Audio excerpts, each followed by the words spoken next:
We're just going to show you who's getting to the playoffs, basically. Then we're going to go from there. So we're going to go and start with the Eastern Conference and take a look at what we have in the East. And we both like ourselves some Celtics, Bucks, and Sixers right out of the gate. So we're pretty much on the same page there. I like the Villanova Knicks a little bit here. You like the Cavs to take the 4 spot. I like the Pacers. That's where we have the Knicks. I like the Cavs at 6. You have the Magic. Heat at 7. Pacers at 7.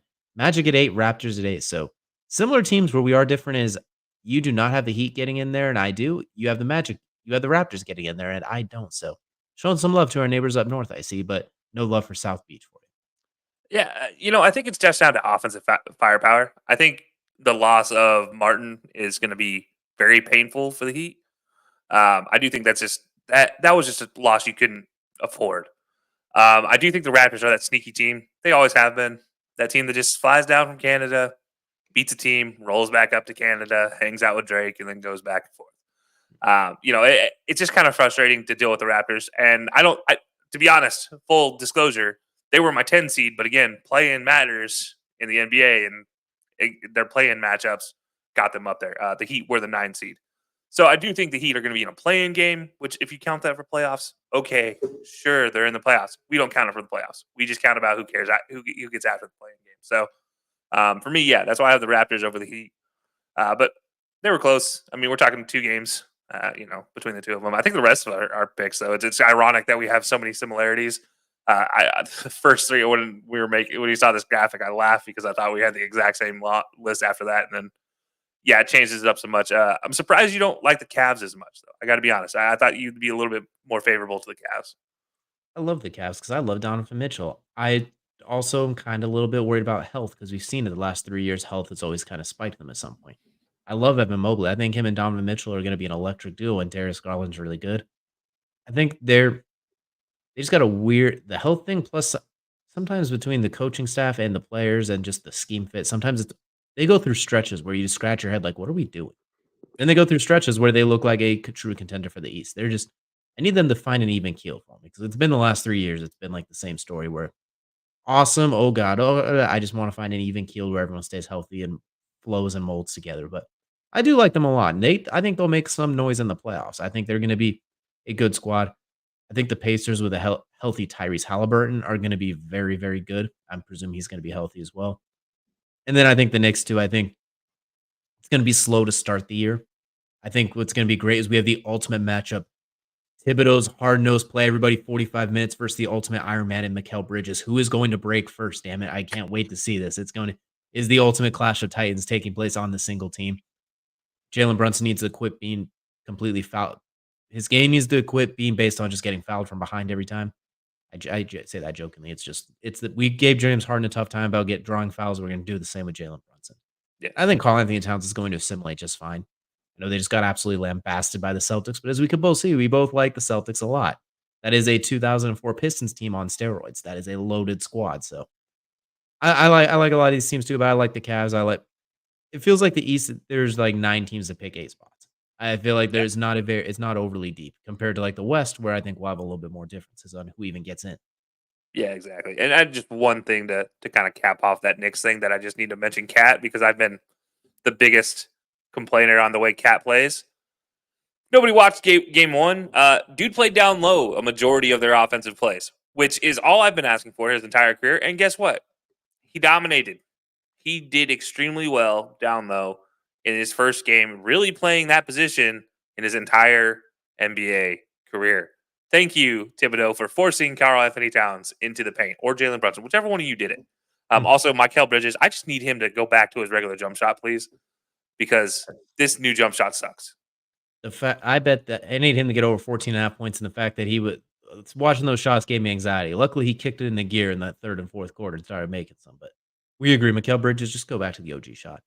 Like Yeah, he so shoots much like he's better. learning how to walk, like This a is not a Geo Markel Walker. Fultz situation that we know of. So Like please Mikal Bridges, don't you even. were a legitimate all-star. Like you were outstanding before. Don't change anything just to get a little Yeah. bit better. But So now I'm gonna take the trip to the Western Conference where we have a little bit of differences. So I got the Mavericks taking the top spot. I think they're gonna build off last year. You got the Oklahoma City Thunder, part 2, as the number 1 seed. Both have the Nuggets at 2. Just swapping the Thunder at 3 for me. The Timberwolves, you have Ant-Man continuing it going without Karl Anthony Towns. You believe in the newly extended and re-signed Rudy Gobert, it looks like. At the Mm-mm, 4 spot, I mm-mm. do have the Grizzlies with a healthy John Morant and squad. I think the like we saw the years when they were healthy, they find a way to run through during the regular season. They're gritty, they find a way to get there. Timberwolves at 5, I think they'll miss Karl Anthony Towns offensively. Defensively, still reluctant to see Rudy Gobert play offense. It always hurts to watch. Lakers, I think they just always find a way to get in there. I don't know how. Even when they look terrible, they find a way to squeak into the 6, 7, 8 spot. Suns, they have all the talent in the world. Surprise team for me is the Spurs. CP3 just wins everywhere he goes. Now you give him Victor Wembanyama, who looks like the second coming. He looks like the next dude. They find a way to get in there. Maybe they're the 10 seed and they play the way to the 8 seed. I don't know, but they find a way for me. That's fair. By the way, I do want to point out that this year I wasn't the only one that left an LA team off of the playoff seeding. I because last year I left both of them off. So yeah, I wasn't completely wrong either. I need So Kawhi to play. Like I can't put him in there if he doesn't play, and there's no Paul George to back it up at this point either. So that's fair, and that's I understand that. I think that there's something to be said about a new stadium and team performing in said new stadium. I think Kawhi will play a lot. That's why I have him in here. well, he's out for Pelicans, like 3 months right now, or not three I months, but know. indefinitely. So, but Yeah, yeah, probably going to be a January situation again for him.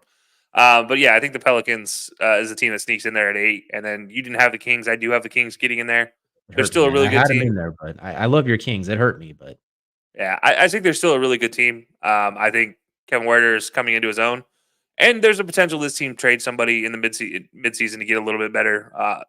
Defensively. I think that's going to be the struggle is defensively, but I think the big addition that nobody wants to talk about because they're all afraid of him because he's the mid-range king and they think he's washed out of today's game. DeMar DeRozan. DeMar DeRozan is all I've been asking for on the Kings for a long time because the one thing the Kings lack is that real option that can go and get his bucket whenever and wherever he wants. And DeMar is that dude. So yeah, that's why I have him in there. But yeah, beyond that, I mean, this neither one of our lists really surprises me. I see you have a lot more faith in Luca than I have given in the last 6 years of being beaten down by the Luca train. But you know what? I respect it. they found something at the end of last year after the trade deadline. They got a little bit better defensively. Him and Kyrie found a way to click. The offense they ran with those pick and rolls, those lobs, they found something that I think it's going to carry over. They ran through the play. They looked good in the playoffs. I think everyone just remembers that Celtics series. And like I mentioned, the Celtics last year were a well-oiled. They were a historically great team. They just didn't have a Steph Curry, LeBron James, like the Kevin Durant, those players that stick out in historical rankings. Jason Tatum's not there yet. Jalen Brown's not there yet, et cetera, et cetera. They're just good, like top to bottom. So I think the Mavs they found something. I think they will continue it. And I'm thinking Luka's going to build off of that from last year. Like, oh, okay. And now he's going to come out in full Luka mode. The Luka that you hate because basically the one time you said Luka's not that good, he's made you regret it ever since. 6 years I later. hey, look, I mean, I have given my roses when they needed to be given. So, yeah, no, the one for me you mentioned the Wolves and my distaste of Gobert obviously still exists. Doesn't change the fact I still hate his contract. This is purely because I think Julius Randle fits in well with this team. I do think he is exceptionally good fit for this team, and I also think Dante DiVincenzo is an underratedly good fit. I've And he's not seen yapping Divin at the sidelines. exactly. Well, yeah, exactly. Maybe he does better when he does it. I don't know. Mm.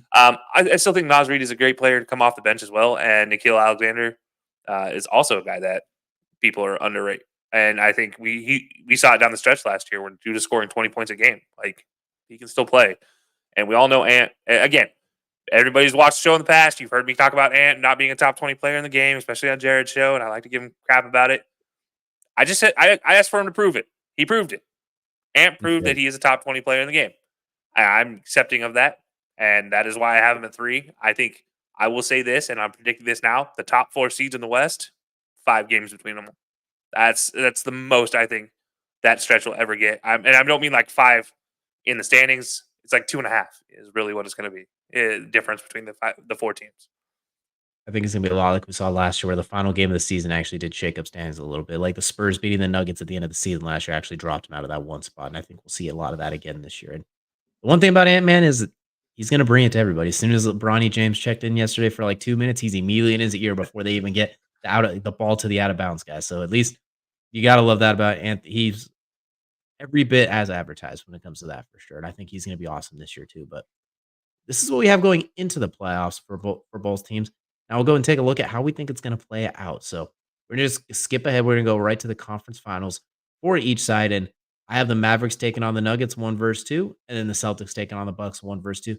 Kelsey with the Thunder taking on the Wolves, and then the Celtics taking on the Bucks. So where we are similar, we are also a little bit different. Yeah, I needed to change it up. I do like the Thunder. I do like SGA. I think SGA is a stud. And I do think he's the reason why they get carried into the 1 seed, and I think he's the reason why they continue into the playoffs. I think they're a really good team, and they got better this offseason. Adding Hartenstein might be an underrated piece of this team that doesn't get looked at. You add a big like that who is an exceptionally good rebounder and who can play facing the basket offensively. Not a lot of teams can match up with that. And guess who is the big team that you have to be concerned about who has a big? Well, that's right, Nikola Jokic and the Nuggets. What happens when you make him guard? He loses the ability to play both ways. So that's my whole theory here. The Thunder can get past the Nuggets that way. I think the Wolves are the same way. I think Nas Reed against Jokic and Gobert against Jokic when they actually play on him is a good fit. And also you can slide Julius Randle out on him. That's completely exceptional. So yeah, that's why I have the Thunder and Wolves matching up, and then I don't think there's any doubt Celtics Bucks makes the most sense. Bucks might have the best starting five in the NBA this regular season. Celtics, Bucks, I just think they're the 2 best teams in the East too, so I won't go too deep into that one. Mavericks, Nuggets, I think the Mavericks just match up weirdly with some of those teams like the Wolves, like the Thunders. They're just tough matchups for them, even though those ones are tough matchups for the Nuggets. It's that weird little circle. If they beat them, it's rock, paper, scissors. I think just the way I have it playing out, we'll get the Mavs taking on the Nuggets, which will now take us to the NBA Finals for each of us. And interesting enough, we somehow did not come up with the exact same matchup from that. I have the Bucks taking on the Nuggets, with you having the Celtics taking on the Wolves. And interesting enough, too, we have 4 different teams and not even the same winner this year, which plays out kind of nicely. I do think the Bucks, they find a way to get back on top. Is Giannis Antetokounmpo slash Greek freak slash kind of freaky with some of the stuff that he says and kind of needs to be tamed at some points. I think he finds a way to kind of bounce back and get himself to the top of the mantle. It's interesting, we almost forget how good he is with Luka, Jokic, and then Embiid and Jokic battle royale. He's still a top 3 player who, if I had to rank him right now, I might put him at 1 with what he offers defensively.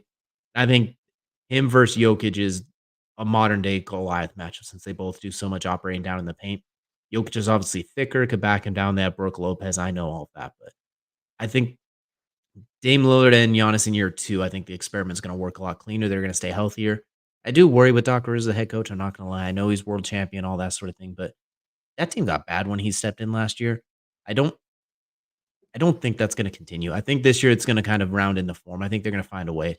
I think they'll also make a trade deadline move for just a small starting piece, like getting a Drew Holiday. No, they're not gonna get him, obviously, but a piece like that that just kinda rounds out the lineup a bit, but I like Giannis to come back healthy and Dame Lillard to come back healthy and find a way to match up with the Nuggets, the finals that I've wanted the last 2 years. I think we'll get it this year. That's fair. Yeah, I don't hate that. My big reason I didn't have the Bucks advancing past the Celtics, one, the Celtics That's are the really Celtics. good. Yeah, But two, let's not forget that Doc Rivers is still the coach of the Bucks. While you think he's going to be helpful, I don't. I've never thought Doc Rivers has been a good coach, good X's and O's coach. He's going to get outbeat in the X's and O's, and I think Missoula, on the other hand, is a great X's and O's coach. And we talked about this last year in the playoffs, and especially when we talk about who's advancing. There's no doubt in my mind that when it comes to X's and O's, the Celtics are going to beat out 95% of teams as outside of long as the they're shooting Spurs. threes, they will. Yeah, well, yeah, I mean, especially as long as their first team is in shooting threes, otherwise they're going to miss 13 straight.